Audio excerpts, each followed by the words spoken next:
Hello and welcome back to episode 2 of the Stagger tapes. So before we get recording tonight, I wanted to say a big shout out to James Selwyn from James Selwyn Photography. So James has done me and everyone listening a huge favour in providing a large amount of recording gear to raise the quality of the podcast until I can get some more of my own stuff. As you all know, James already does so much for the sport and is providing this gear to me for no cost, purely just to see this podcast promote both the drivers and the sport. So if you're seeking any form of photography, whether it being speedway related or personal, James Selwyn is the guy for you. Go to James Selwyn Photos on either Google or Facebook and get in touch. So without further ado, get ready for a one-on-one interview via phone call from Christchurch with Jeremy Webb.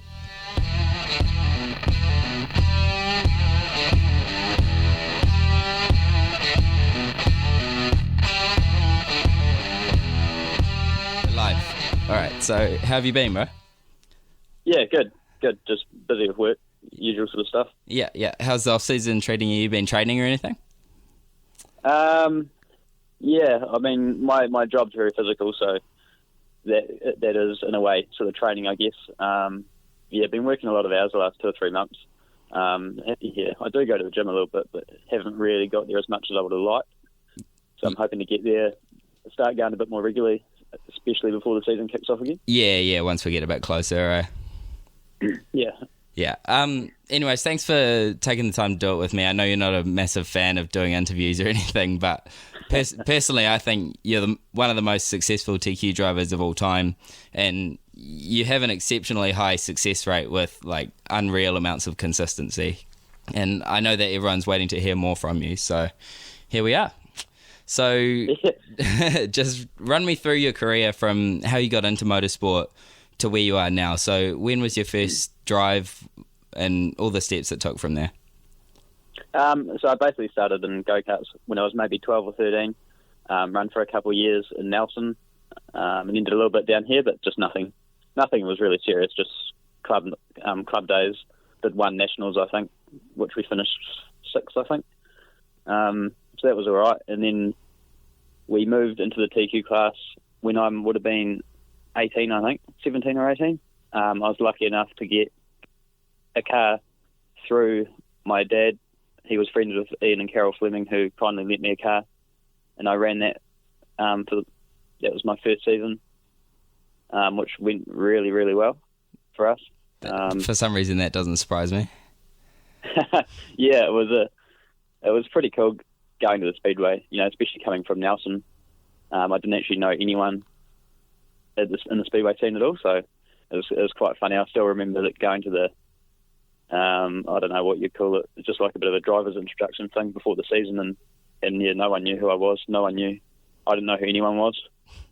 And the old man was sort of pointing out the guys to watch for, and the guys are going to be quite good in that. And yeah, and we were surprisingly on the pace straight away. We had to start from the rear in our first meeting, and I think we went from good 23 or 24 up to 7th, and then second heat we were about up to the same and ended up crashing. Car spun out in front of us, and that was it. So we never made the feature on our first night, but the next meeting we went out and qualified 5th. They inverted the top 6, so we went from the front row in the feature and managed to win, so that was a pretty good start to our speedway career. Jeez, you didn't hold back then, really, did you?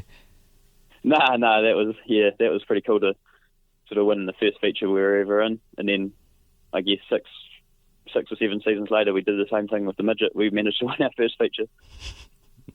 Just addicted to success, I guess, aren't you? Yeah, the midget deal was kind of similar, fastest from the back. So we sort of went from grid 3, I think, in that one. Yeah, but yeah. You take them any way you can. Just just as well as I do. Yeah.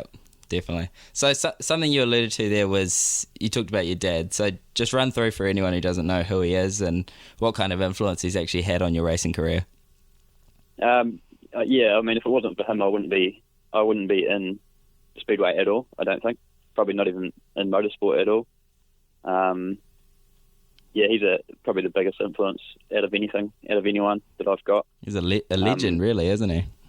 He's a legend. Yeah, I've got memories of being at the track, in particular Nelson, when he would come up and race, and I'd be there with my mates. We were, I don't know, 12 years old, and everyone was sort of talking about about that guy, how good he was. He's got one NZ on his car. He must be the best. And just talking about how good he was. And I used to sort of sit there and think, I used to be pretty proud that guy was my father. And yeah, I used to think, before I won my first national title, I used to think that would be cool. I'd like to be that guy, that kids look up to and say that sort of stuff, that sort of stuff that I was around. Yeah, for sure. And Romeo in particular, your son, he's probably in that exact same position. Yeah, he thinks it's pretty cool. I've actually picked him up from school before, and his mates have been just staring and sort of saying, "Is that him? Is that?" Because he's we won the nationals at Ruapuna, and he went to school and told his mates about it, and and they were sort of asking about it when I picked them up one time. It's a pretty cool feeling, really. That's real cool. Yeah, you go on to any really TQ results board in Ruapuna or Nelson, and the name Dick Webb's up there, so multiple times, in fact. Yeah, it is actually. Yeah, definitely a legend, that's for sure. Yeah, so something that I notice about you is you're probably the most successful driver in the South Island in terms of TQs. And so who's actually got the better streaks and the better results out of you and your dad? I think I have. I don't know. In TQs, I think I definitely have now. It went on for years. He was giving me a bit of grief about not being able to win a New Zealand title and that, and I'd sort of say, well, I've won 6 South Island titles to your 2, and it was pretty funny in that. And he kind of always said that he was pretty confident after Napier that we were going to win one, whether it was going to be Nelson or Ruapuna. Definitely. One of them. He was pretty certain. Yeah, you got really close at Napier. Got really unlucky to get crashed out of that second heat there, because you probably just about had it won. I already went over and congratulated you earlier in the night. Yeah, that's something I'll never forget. Mind games. Yeah. I said to you that it's not over until it's over. And yeah, that's it. That's the way it goes. Like, I had that run on you on the coming down that back straight on the inside, and you squeezed me down, which I would have done to you. And unfortunately, I think I put my left front in a bit of water and washed out, and the car that spun out passed me back, and then he spun out, whereas I probably would have been better off just to let you go and just follow you. But hindsight's pretty easy to work off when it comes to racing, eh? Yeah, you can't. You win some and you lose them, and I've definitely won some races that we probably shouldn't have won before, and you take them as they come. Definitely. So over the last 2 or maybe 3 years, you've had a pretty ridiculous streak going in the South Island in terms of TQs and your wins. So do you want to just run through what kind of streaks you've got, what kind of streaks you've had in the last couple of years, and what's still going? So in the last 8 years, we've won 7 South Island titles. I'm pretty disappointed about it. We won 4 in a row, and we went to Greymouth for our 5th, and we won both heat races, which is pretty sort of dominant. That doesn't really happen very often. We were leading the feature, pulling away, and we lost a coil. So the car gradually got slower and slower, and eventually we got past, like we were standing still. Still, I don't know how we managed to hold on to second, but that's something that I'll never forget. If we didn't lose that coil, then we would be looking for our 9th South Island title in a row next season, or the season coming. So that's ridiculous. That one guts me pretty bad. Yeah, I bet. You had a pretty big win streak going as well. Last season when I went down, you were on something stupid like 9 or 10 in a row. Yeah, I know. At Nelson, we trashed a car there one opening night in 2014, and we hadn't actually lost a race since then, or a feature, or whether it was on points or whatever. We hadn't lost until Easter, the season just gone. So, and I think that worked out to be about 24 meetings in a row that we hadn't been beaten at Nelson. Jeez. So that was a pretty good record. And I think last season, the only race we didn't win was one at Ruapuna towards the start of the year, where we ran second. Yeah. And we didn't lose from then onwards till I don't know, maybe Easter this year, maybe. Yeah. Something like that. That would have been about 20 meetings as well, I'd say. Jeez. It's just dominance, really. So something that I've talked to your dad and Nick about is you take a large amount of responsibility for your actions, both on the track and off the track, and you hold yourself to a really high standard, which is one of the things I like most about you. I respect it massively. So I know how much that must contribute to your success. So do you go away from the track and actually and just analyse all week how you can get better and stuff, especially when you're at the top of the game? Yeah, I definitely do that. I mean, there's even on a Saturday night at the track, I see a lot of people sort of pissing up at the end of the meeting and that, and I mean, that's something that I can't do. Whether we win the Nationals or not, I can't do things like that. I'm always tired, you know. I've put absolutely everything that I've got into that night. So basically, by the time the feature's finished and that, I'm pretty shattered, you know. Like I put a lot of energy and mentally and physically into it, I guess. So, I mean, I'm not, as far as I know, I'm not leaving anything on the table when I do things like that. Well, I guess you can't regret anything if you're acting like that. You know you've gotten everything out that you possibly could have. Yeah. So, I mean, after the meetings, I sort of generally look forward to getting home and trying to get everything sorted that next Sunday, get the car clean, prep as much of it as I can, and then from Monday onwards, I start thinking about how we could be better, faster, or just basically every situation just sort of goes through my mind, and whether we win or lose, I'm still trying to improve as well. Yeah, and that's what keeps you at the top for so long. I mean, as soon as you become complacent in speedway, that's when you fall behind. That's right. Even if you're winning, those guys that aren't winning, they're looking for something. So, I mean, as far as I'm concerned, if you're happy with what you got and you just keep doing what you're doing, then those guys are going to get closer and closer, and then before you know it, you're starting to, you're not at the top anymore. And I mean, especially running down here in the South Island, the competition is not like what it is up north. So I've got to be as good as I possibly can be. So when we go up there, I'm not behind the eight ball. I can sort of compete right at the top straight away. So even if we're winning features down here by half a lap, like it's still just about not good enough. We got to be a little bit better again. Definitely, yeah. So you've talked about it just then. So provide some insight on what it's actually like to race in Auckland at Western Springs, and how it's different to Ruapuna, and what your goals for this year are. To be honest, I don't really like the track at Western Springs. It's probably not too bad in a TQ. I haven't done enough laps in a midget around there to sort of be comfortable with the place yet. But I love Ruapuna, the surface, the whole track. How wide it is. It's definitely a little bit wider, and I don't know, maybe racier as well. But Western Springs is the atmosphere. You can't go past driving out that pit gate and just looking at that front straight, and it's just packed. You just can't beat that. The fans in the pits, the autographs. You just can't beat it. Definitely, yeah. So, do you approach a race meeting at Western Springs any differently to how you would down there? I mean, I know you're still shooting for the same goals, but like you said, the competition is that little bit harder, and you've got all the locals there. So, do you have to be slightly more on top of your game? Are you paying more attention to everything because it's an unfamiliar track? What goes through your head? I mean, I put as much effort as I possibly can into a club night at Ruapuna. So, I mean, I can't put much more effort into that than what I already do. So, there's not a lot different, really. I mean, we might be sitting on the grid for a heat race at Ruapuna. I might be off grid 2 or 1, and the guy beside me might be the slowest car in the field, and I'm still just as nervous as what I would be going out for the New Zealand title at Western Springs. I guess that's just how I am. I just treat every race the same and just try win by the biggest margin possible, I guess.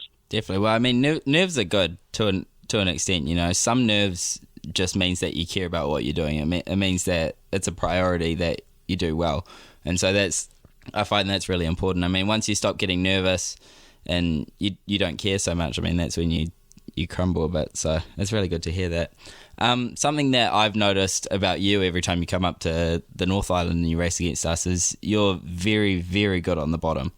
And so if there's a bottom, you'll be down there working at it and getting it to work. So it always seems to be where you blow by me if we end up racing each other. So do you find that suits your driving style coming from TQs, or is that just something that suits the way you set up the car? I think that's sort of coming from TQs. As you know, you've got to drive a TQ straight, and that's what suits the bottom. I don't prefer the bottom, though. I like to get up top, and there's been meetings at Ruapuna, not so much in the TQ, but with the midget where you just want to get on the top and it's not there and you got to run the bottom. I don't generally like that. Western Springs is running the top at Western Springs is something I'm really sort of trying to focus on being better at for this year. Yeah, because our plan is to bring the midget up there, and that's where I've got to be better. I mean, there's been heat races where we've won early in the night when the track's on the bottom, and we've been on the front beside guys last season. I think our first heat race of the series we were beside Tyler Courtney, and we beat him and pulled away from him on the bottom. But then as soon as it gets later in the night and the track gets up high, up on the fence, he'll slide me and then pull away. Like, that's where we're lacking. Do you find that you struggle with when the track gets more technical upstairs? I know that in Christchurch, I mean, Jaden Worthington was racing down there for a while, and he used to come back to the BSL shop each week and give feedback on how good the tracks were. I mean, you guys would end up having slick to a curb, which in my eyes is perfect. But do you find that the Western Springs track is a little bit more technical? I think Ruapuna is very inconsistent. You get dished up 10 different tracks, 10 different nights. I mean, that year that Jaden was running down here was awesome. I mean, the tracks were really good. I remember one meeting, I was leading the feature as a 30-lap feature. Jaden was in second. He actually, I'm pretty certain he jumped the restart, but he was ahead of me before I even got on the gas. And me and him actually had an awesome race. The track was turn 1 and 2. It was slick to a curb, and then the curb sort of come off the corner mid-turn, and then there was nothing there, and he was running on that and getting off it, whereas I was straightening the car in the centre of the turn and getting back onto the curb again. Yeah. And then really getting some good straightaway speed, and that was a pretty technical track because I seemed to be the only one doing that, and that made for an awesome track, and that was I've never seen a track like that before. You get a lot of different tracks at Ruapuna, I think. So I wouldn't say Western Springs is more technical. I don't know. I probably haven't got enough experience up there to really comment on that one. Yeah. I mean, that must be something you're looking forward to this year, because I know you're trying to get up here and race a bit more this year. Yeah, it's going to be tough this year with the TQ title as well. That's something that it's going to be tough to win the TQ title, I think, at Western Springs, but that's something I'd love to win 3 in a row. Maybe not so much in a row, but I'd love to maybe get one over the old man and get 3. Yeah, definitely. At some point. Yeah. I mean, it did take you a little while, like you were saying earlier, to get your first title, but ever since you've got it done, I mean, the last 2 have been pretty dominant performances. I mean, right from the first race of the night, you've been pretty much kicking ass, So heading into this year, I know that the format at Western Springs it's over 2 days, and yep. So it'll be a longer format, so it won't be so much of a gamble as it used to be. I mean, I know it used to be pretty tough, you couldn't have one bad heat race, before, because it was just 2 heats and then straight into the feature. Yeah, and then you're off the back of the B if you drop a heat, and you may as well not go out again, Yeah, exactly. I mean, previously the track's been pretty narrow as well for TQs, probably since the last title, which I think was the one that I got second in. I think that was the last title of Western Springs, and that track there, I mean, as soon as I lost the start to Ricky, he was just so fast that there was just no way of getting by him. Brayton put on a big charge there and come from I think about 10th and got up to about 4th, but once you catch the faster cars, it's hard. So I know. Yeah, I mean, the track's been a lot better this year. I'm not sure if you've been watching a whole lot of it on Speed Shift, but there's been big slide jobs. There's been a whole bunch of good stuff, which we never used to see in TQs.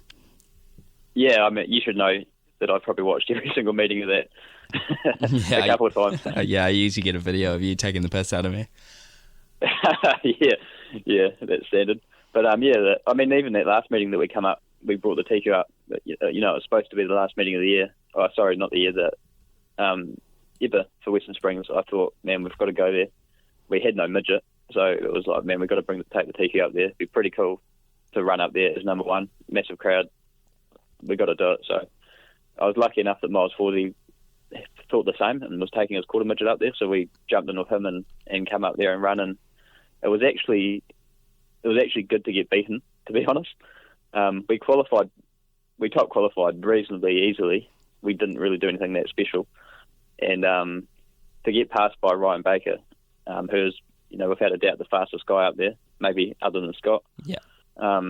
it was good to sort of get beaten and have him pull away from me. It was, I know exactly where he was faster than me, and I think I know why he was faster. So, I mean, it was, if we had won that night, we wouldn't have taken away as much as what we did by getting beaten. So we've got a little bit to work on, and I want to get up there before the international series or the nationals and try a couple of things that I think is going to make us better.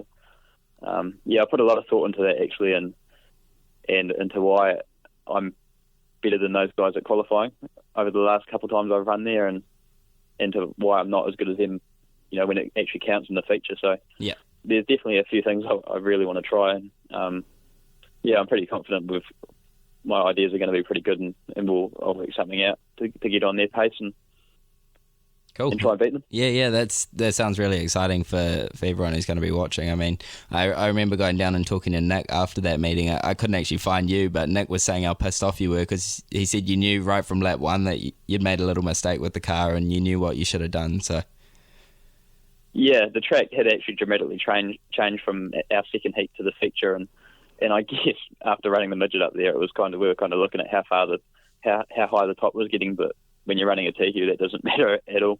You're not going to get up there. So, we didn't change what we should have changed. And, lap 1, we got the lead, but I knew that I wasn't that fast. We're going to have to hold on for 20 laps. But, I mean, I guess for me to know that we weren't that fast, but to still sort of pull away from everyone else, bar Ryan Baker, has got to be a pretty good sign as well. Yeah, exactly. I mean, it helps to know that he seems to be the only one that you were racing that night, and like you say, you were struggling a little bit. So I think that must be exciting for you as well, knowing that you've still got room to get better.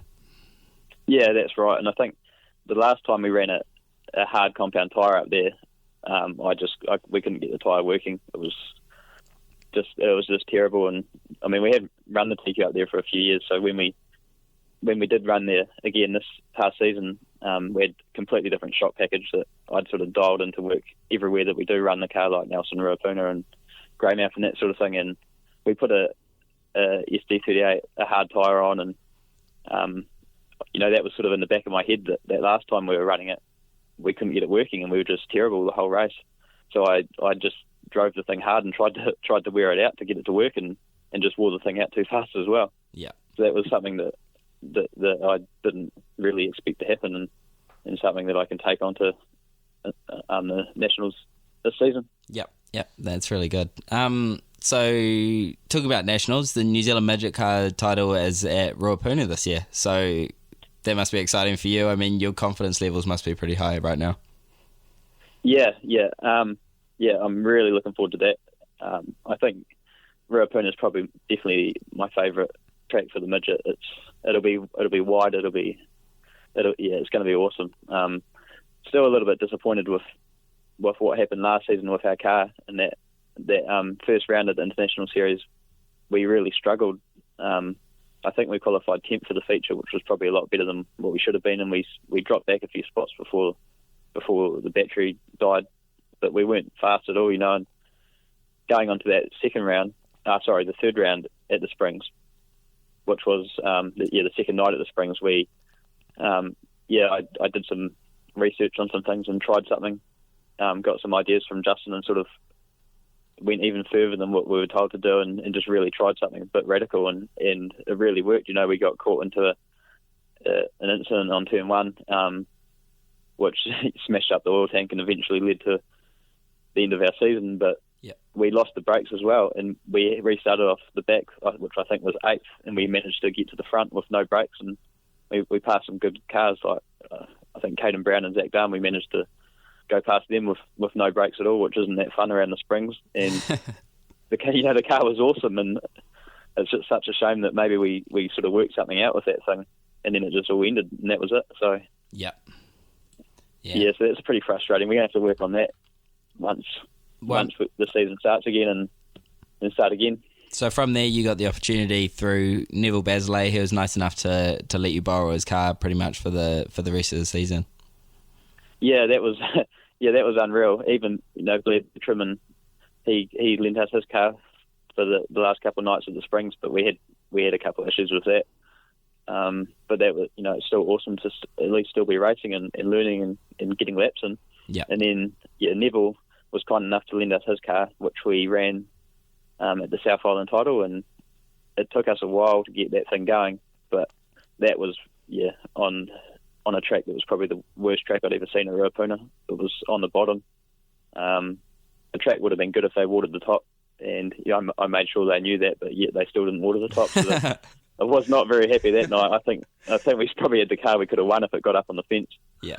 But no one was going to get up there. It would have been me, and I would have gone from second back to last without a doubt. So yeah. I was pretty frustrated that night. But that's still a result that we wouldn't have had if it wasn't for Neville. So awesome. Yeah, I can't thank him enough. And then we took his car to Stratford. Unfortunately, we crashed out in the hot lap session when Peter Honeybell hit the wall in front of me. Bent up some stuff in the car, and just couldn't get the car going. Yeah. At all that night. That's all right. So 3 different cars, 3 different chassis. I think 3 different motors as well. So do you want to run through what 4. four different motors? So do you want to run through? So after Neville's car, we jumped in the Selwyn Everett owned car. Oh, that's right. Yeah, which Glenn had been driving. Yeah. So do you want to run through what the differences as a driver were, and how you struggled to adapt maybe to the different cars and different ideas? Yeah, I mean, probably definitely the biggest issue I had was being a very small budget team, trying to get results that our team probably shouldn't be getting. I think the biggest difference was jumping into these other guys' cars, knowing that I cannot crash their car because I've obviously going to have to pay a bunch of money to fix it, and I've still got to pay a whole heap of money to fix our own car. Yeah. So it's like, that was pretty tough. But we ran pretty good with everything. I think the Selwyn Everett car was great. It was a bit uncomfortable to drive. I mean, with my seat, it's the same seat as what you run. It's quite wide. Yeah. So you can't just bolt it into other cars without having to cut panels, and in particular those arm guards. Yeah. So it was very hard to get comfortable in these cars, and as a driver, I've got very long legs, so it's I don't fit into cars that easily. Yeah. So I mean, like someone like yourself jumping into my car, you probably wouldn't be that comfortable. You'd be sitting too far back or too high, or it's a pretty got a pretty strange body, but yeah. I mean, the motors, I think, talking to Neville at the end of last season as well, he pulled the motor down, and I can't remember what he said, but they found issues inside the motor, which he reckoned it would have been losing about 20 to 30 horsepower or something like that. Okay, yeah. Which I didn't actually notice because I thought his motor was good. It was pretty strong. He had actually tried a few different things with the motor in terms of standing it upright, hadn't he? Yeah, so it was a bit higher, and it was more central in the car rather than to the left. It didn't have too much offset on it, so that was So the 2 times that we did run that car, the tracks were very slick. So I didn't enjoy it that much. I think at that South Island title at Ruapuna, it actually rained before the meeting, so we went out for wheel packing, and we did a fair bit of wheel packing, and the track was quite tacky in that, and I got in trouble a little bit, but I got up on the top of the turns and gassed it, and it was picking up the front wheels, and I come in and I was like, we're going to have a good car tonight, this is going to be good. And then it just slipped off and we were terrible. Yeah. And it was like that at Stratford. You just couldn't really get it driving off the left. So it was a bit hard to drive. So did you feel like because it was so high and centralised that it was getting over on the right rear a bit too much? Too much, yeah. So you're always, it's always trying to get around the turn, even if you're not in the turn. It was, yeah. It was great, but it was just difficult. It's just different, yeah. Yeah, it was a bit different, and it wasn't our car again, so it was. Yeah, it's something you have to stay conscious of. Yeah, for sure. Yeah. So you've got quite a good relationship with Nick Marquet. So do you want to run through what your relationship is with him and who he actually is and what he brings to the team? I mean, I know he's got a whole lot of experience and knowledge behind him. He's been around the sport for years and years, probably just about his whole life, and he's ran himself and he's been quite successful himself. So yeah. So he's been heavily involved with our team in the last few seasons, two or three seasons. Like he hasn't had too much to do with us when we've been at Ruapuna doing club nights and that, but he's come to the international series. He went to Sydney with us. If we went to America, he'll be going. He come to the South Island TQ title, which I thought was pretty awesome because he's not really a TQ guy. So that was awesome. And the same with the TQ Nationals, and anything that's big, or he's there, and he's young as well. He's real keen. So anything that needs to be done, I mean, you turn around to ask him, and he's already doing it. He's pretty onto it, sort of a guy, and it's definitely a huge advantage having him in our team, I think. For sure, yeah. And I mean, his dad was also around for quite a long time as well, so he's got that second generation knowledge which you've got yourself. So it's just having another driver to bounce things off must make it quite helpful. Yeah, it is actually, and himself and Lee were extremely well respected by, I mean, everyone in the South Island. And yeah, I mean, he's another driver, so I can tell him, and it's the same with the old man as well. I can sort of tell him what I think, and they can relate to it because they've been there and they've done that, and they've felt what I've been feeling, and they've had those same thoughts about how the car is and that, and it's good. I mean, between myself and the old man and Nick, we were all on the same page with everything, and I might say what the car's doing, it'll be exactly what they thought they could see, and I mean, they know what needs to be done. I just sort of put what I think needs to be done, and I've got complete trust in those guys that they'll just do it, or they'll do what they think needs to be done, and it's going to be pretty well on the mark. Yeah, that's really good. So speaking of Nick, I was talking to him earlier today, and he asked me to remind you about your ferry ride in the trailer and the different names that you book the lads under when you go on the trips. Yeah, I think that the ferry crossing was something that I didn't allow for an extra passenger or something, and then when it came to the day, I thought, shit, I'm not paying an extra $100 or something, so I went in the trailer. The old man couldn't get me out because there was too many people around, so I ended up getting stuck in there for about 4 or 5 hours. Oh, fuck. that was on the way to the International Series last year, so it's fair to say I had my fair share of seat time before we got up there. What about the names? The names, the names. I mean, no one's going to get in trouble about the names, so it's funny just sort of hearing their reactions when they go there, and they get their tickets, and it's got something real stupid on there, and they feel like a bit of an idiot telling them their names, Brown Dog or Slick Dick or something like that. Oh, that's awesome. All right. Yeah, it's just a good bit of friendly banter we have amongst our team. Yeah, that's really good. I mean, keeping the morale high, especially on those longer trips as well, makes it a whole lot easier. Oh yeah, you got to have a good laugh, and yeah, it's a good thing with everyone that's involved with us. Not just my team, but all the sponsors and just everyone. We all get on exceptionally well, and we can all take a good joke. Yeah, that's really cool. So how has being a dad influenced your racing career, if it has at all, with Romeo? I don't know. It's probably quite difficult to answer. Well, I mean, I know that he races himself, so does he try and offer any kind of knowledge throughout the night, or he knows that you're just there to do the business? Yeah, no, he definitely does. He doesn't race himself so much anymore. He was racing cadet go-karts for quite a while, maybe a couple of years, a year and a half or something, and he just kind of lost interest, I think. Okay. He didn't have the best car, but he was actually doing pretty well with what he had. It was at that point where we were going to get him a new car, and he just sort of lost interest. Didn't really want to go testing or anything, and I was putting a bit of time and money into doing it, and he just wasn't interested. So when I asked him, he didn't really care if he did it anymore. So yeah, he's at the age, I think he's quite happy just being a part of our team and just being another one of the boys. He loves going up on the podium, whether we're first or third. He came to the New Zealand Speedway Awards a couple of weekends ago, and he came up with me as well. I didn't even know he was coming, but he was right behind me, and he came up and got the trophy for the Competitor of the Year, which was pretty cool. And he actually stayed up till about 1:30 in the morning that night, and he's only 9. That must be cool for you to be able to share those kind of moments with him.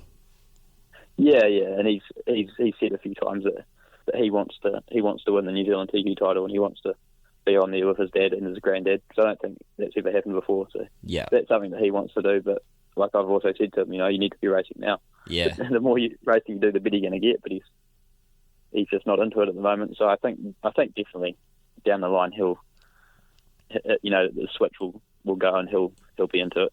Yeah, for sure. I remember at Western Springs, and I heard someone in the background laughing at me for finishing second, and I turn around and I see Romeo up on the cage doing a cage stand on top of your car with the number 1 in the air. He's pretty funny. He's not just my son. He's sort of like my best mate as well. So he gets on with all the other competitors as well. Especially the ones down here. He knows them and he gets smart a little bit. It's bloody funny. Yeah, he's always there to give me a bit of shit after a night. That's awesome. So in terms of future plans, so you mentioned earlier that you're going to bring the TQ up this year for a little bit more racing. Are you going to bring the midget as well? Yeah. I think with the nationals being down here, I'm pretty keen to leave the midget down here and race it as much as we can at Ruapuna.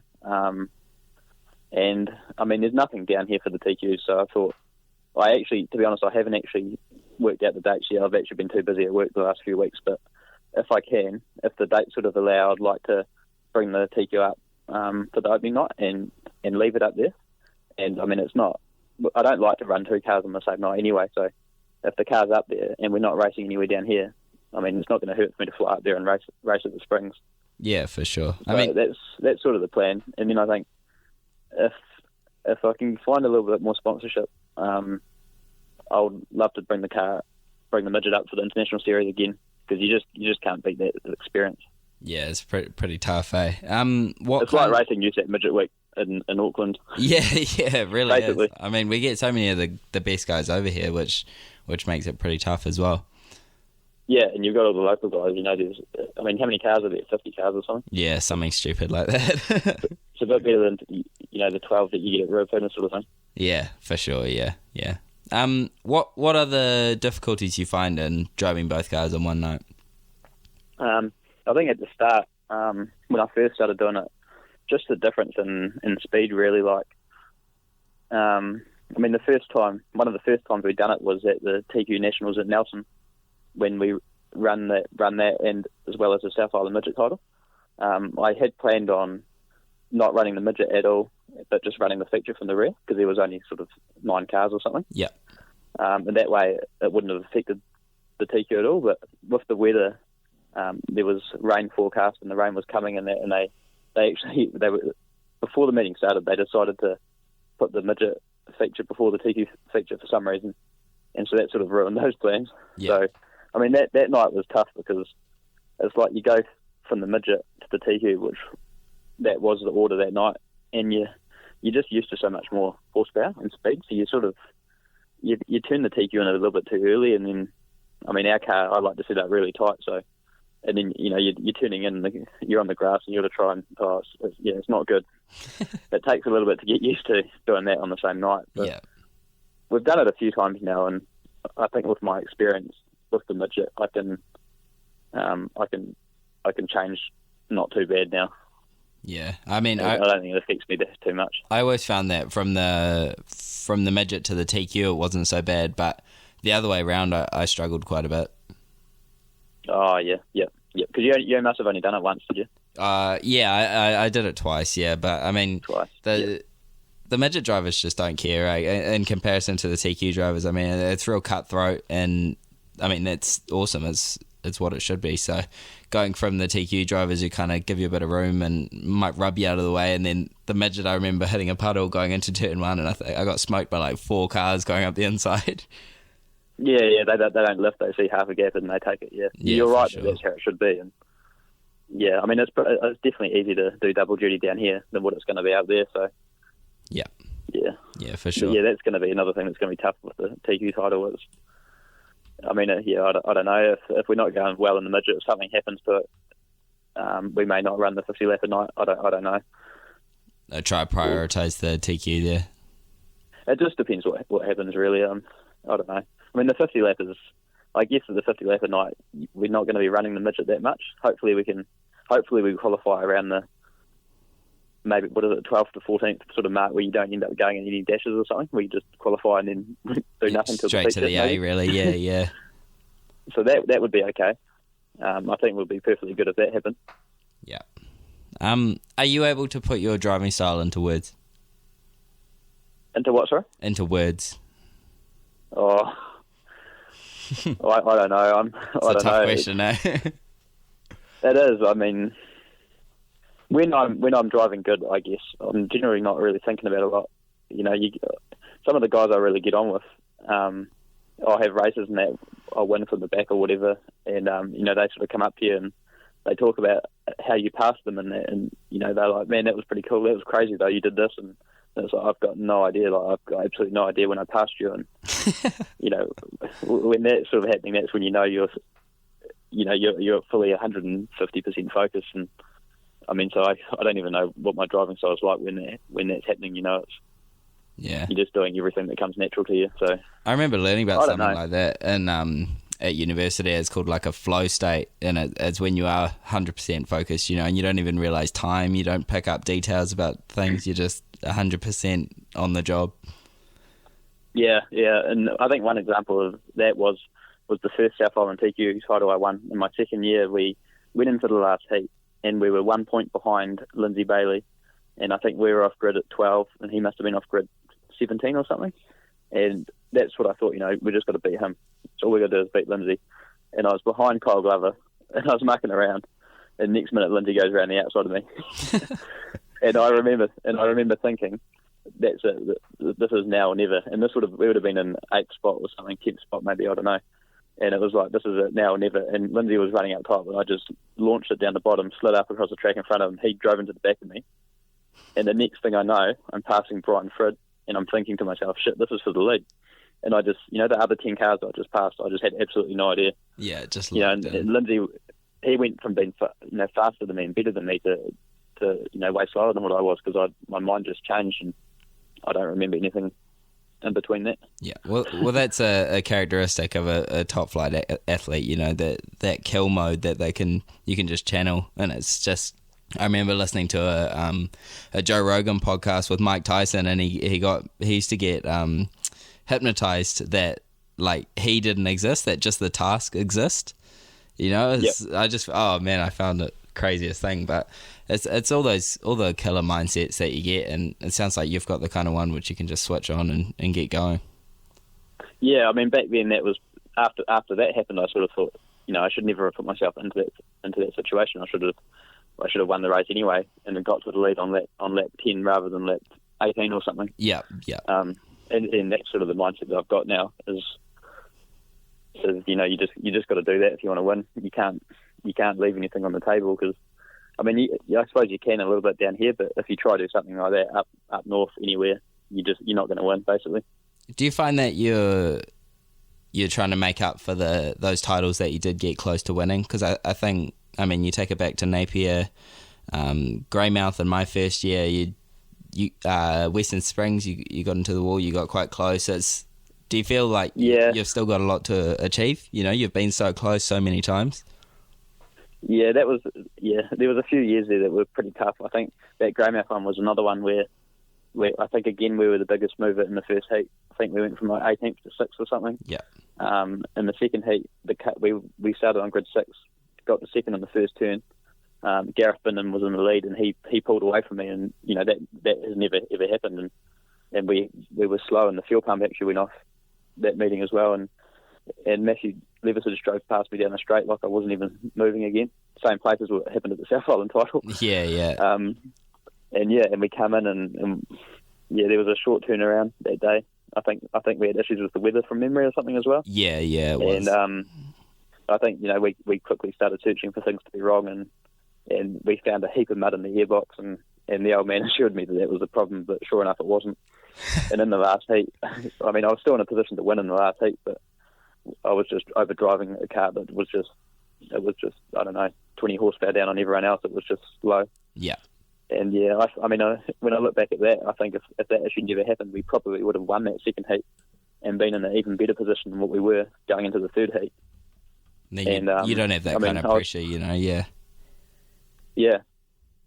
Yeah, and so we let that one get away as well. And that one at Western Springs, like you said, probably wasn't so much in the feature. I think it was in our second heat race. We weren't that fast, but we got lucky with people crashing out. And I put myself into a position to be the top qualifier. And coming into the white flag, I was passing Morgan McHugh around the outside, and he squeezed me into the wall, which I ended up dropping a spot or two. And that was the difference between top qualifier and starting on the second row. Yeah, I think it's. And like you said, that track you couldn't pass on. Yeah. And I think, I was trying to pass, and I just rode Liam's wheel, and that was it. Yeah. Well, I don't think you should be disappointed in yourself. I think you're probably one of the underrated speedway drivers in New Zealand. Not so much on the TQ side. I mean, everyone knows your name on the TQ side, but the midgets, when you kind of not so much get stuck in the South Island, but most of your racing is down there. You kind of fall off the radar a little bit, and then you come up and then you kick ass straight away when you get up here. So I think you should keep your head up, and I'm really looking forward to racing against you again this year. Yeah, no, I'm really looking forward to it as well. I mean, yeah, you're one of the guys I probably most respect more than anyone. So I always look forward to coming up and running against you when you're on the top, and I've got to go to the bottom, which is where I like. It always seems to be that way. Yeah. But no, I'm really looking forward to getting up there and just having fun and actually trying to get through the whole series again this year. Yeah. No, that's really cool, bro. Yeah, that's okay. That's all I've got pretty much for questions or anything, unless you've got anything you want to talk about. No, I don't think so. I think we probably just about covered most of it, I think. Sweet. Awesome. Well, thanks for coming on with me, man. It was probably the longest chat I think you've ever done. Oh, really? Yeah, well, I mean, you're not a massive talker. I mean, I've talked to quite a lot of guys, and they say you're quite awkward on the mic. Oh, yeah, I'm not the best, eh? Nah, you've done well anyway. I'm sure a lot of people are going to enjoy this, so thank you. Oh, I hope so. No, thanks for having me. It's been good. Cool. All right, man. I'll talk to you later. Yeah, sweet, bro. So, thanks. All right, have a good one. See ya. See ya. There you have it, a solid 45 minutes out of Jeremy Webb. So it's a guy who typically doesn't say much, but seemed to have plenty to say when it come down to how he can be better and his relationship with his son, which was really admirable. I'm not sure who I've got next on here, but I'll do my best to get another one out in a week or so and try and keep the ball rolling. Till next time, I'm Hayden Guptill, and this is the Stagger Tapes.